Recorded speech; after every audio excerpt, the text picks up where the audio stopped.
If you've ever been in a toxic relationship, you'll know exactly what I'm talking about. You struggle maybe for years on someone, something, and you find out that they're really not doing anything for you. That shiny new object that was there when you first met ain't there no more. You're just showing up out of habit. You're showing up hoping that you feel better. Well, the toxic relationship that I'm referring to doesn't have anything to do with a person, but it does have to do with a substance or substances. I stuck myself for years thinking that I was in a perfect relationship, man. I had a health issue. I could go to the doctor. I could cry about how much pain I'm in. And they'd write me a script. And then I could go to the pharmacy and I could get that script. And then I'd be perfect for the month. And then I could just go wash, rinse, and repeat and do that all over again every month. And that would be my life. And that was it. And that was the only thing I had to give up, going to the doctor every month. That's not true. I give up a world of freedom by locking myself into that hamster wheel. Just a terrible over and over and over again cycle of, okay, back to the doctor. I wait here all day, then I go get my prescription, then I go home.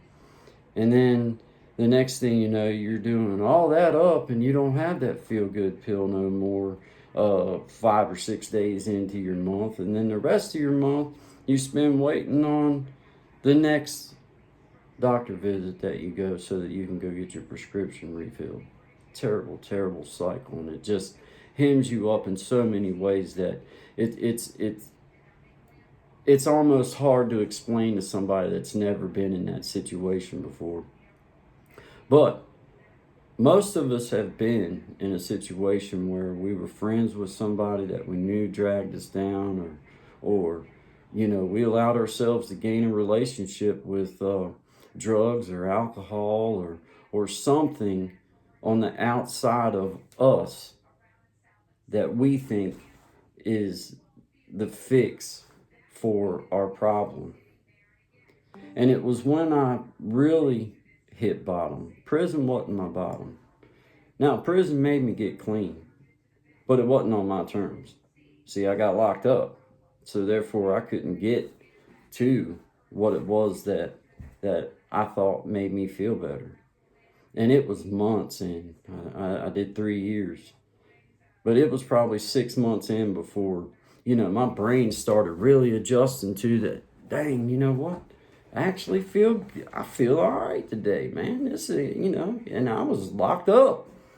But started feeling like, hey, man, you know what? I actually don't feel that bad. Like I'm gonna go outside and like enjoy this time.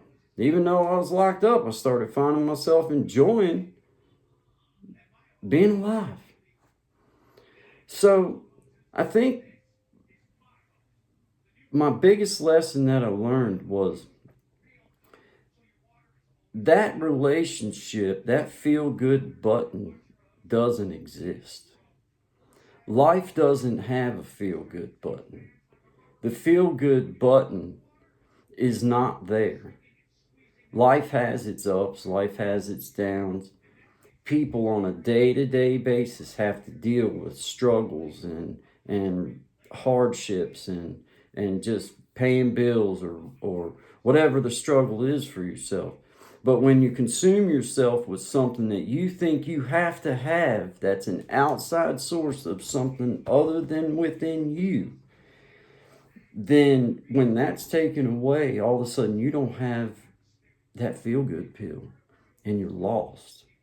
And when that feel-good pill is a toxicity to you as well, then it just compounds the whole issue. Then now not only do you count on this pill to make you feel better or this person to make you feel better, but they're terrible for you. They don't do anything for you. They take, and don't offer anything new and exciting and just fulfilling. And we all need to apply those new things into our life, because if you just are going home to the same person, now I'm not saying that, you know, you should be going and being with other people if you're married or if you're with somebody. I'm just saying getting out and meeting new people, getting out and learning new things, applying new skills, being new at something, and accepting that I don't know everything. And it's hard when you're a person that,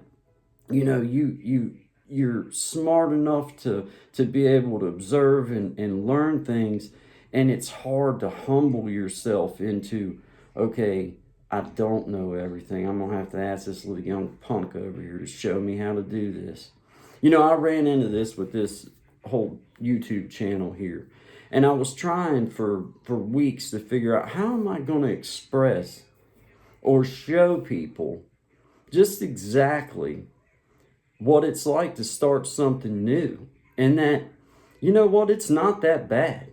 Like, I started outside, didn't realize that the wind blowing and all that was going to matter. I didn't realize that lights mattered.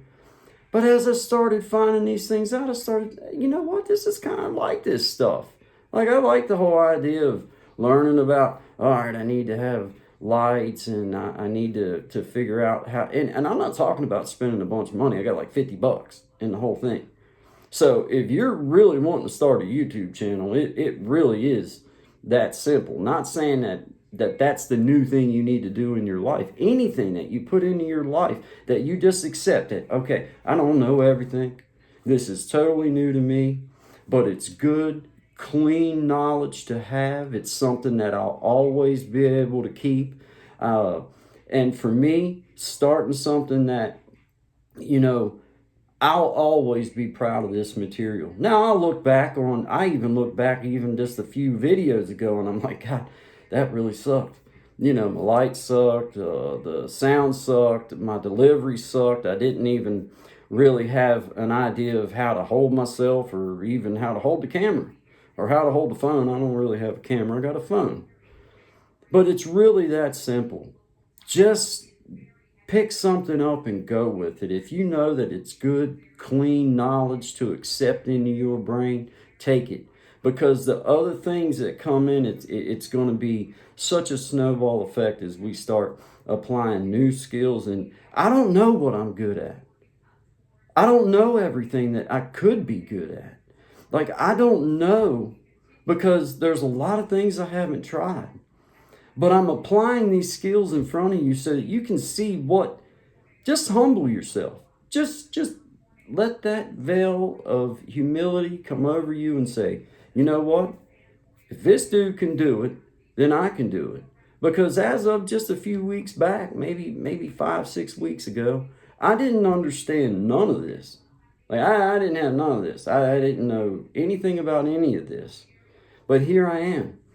I don't care about views. I don't care about all those things. This is something that's for me. So therefore, it's going to resonate with the people that are looking and saying, I'd like to just do something for me. Now, does that mean it's a YouTube channel? I don't know. But I can tell you, wisdom is the new niche.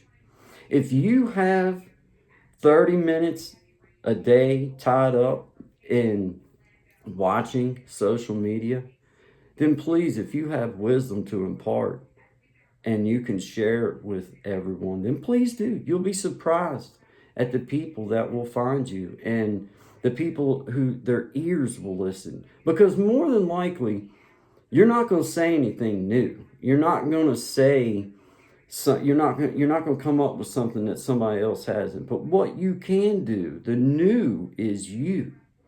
Applying you to what you think you want to say, and what you have heard others say or talk about or do, and apply you to that. And you'll be surprised at the people that's going to resonate with it, if it's true in your heart. I don't have a script. I don't write a script, because everything I'm talking about is things that's right inside of me. It's in there. I believe it. I live it. I'm living it right now in front of you. I'm not worried about perfection. I'm worried about seeking to be better. And I ain't going to be perfect. I'm not Jesus. So I'm happy with knowing that I'm going to fall short of what some of these people do that have been doing this for years or that have a nice team working behind them. I'm okay with that. Because the truth of the matter is, it's the content, it's what I am going to speak about and the things that I'm going to share with you that matters. How it looks, yeah, that's cool. How it sounds, yeah, that's all a plus. But anything that you want to do, just get started. I'm going to use this again as an example. Just push play. Just reach over and hit it. That's all you got to do. And I'm using that as an analogy. Just anything you decide that you want to go do it. It's good for you. If you know that it's good, wholesome knowledge, grab a hold of it and learn it and enjoy it. And whether you go off to be some lofty whatever it is that you pursue doesn't matter. It's the knowledge that you have. It's for you, because ultimately we're just selfish people. But the more things that we can put inside of us, the more knowledge that we can bring ourselves, and the more new things that we apply in our lives, the better people we're able to be for the people that are around us and the people that we do want to be involved in their lives with. And they're going to know that you're being sincere. So take this and run with it. And I hope that you'll just apply. Just go find something new. If you can't figure out what that new is, go read a plaque on the side of the road, some history plaque on the side of the road you've never stopped at and read. You probably drive by one every day that you've never took the time to read. Just stop and read it. You never know what you're going to find out or what might spark something, or just go try something. And you never know what might happen. You might find your next niche, man. So y'all have a good one, and I'll see you next time.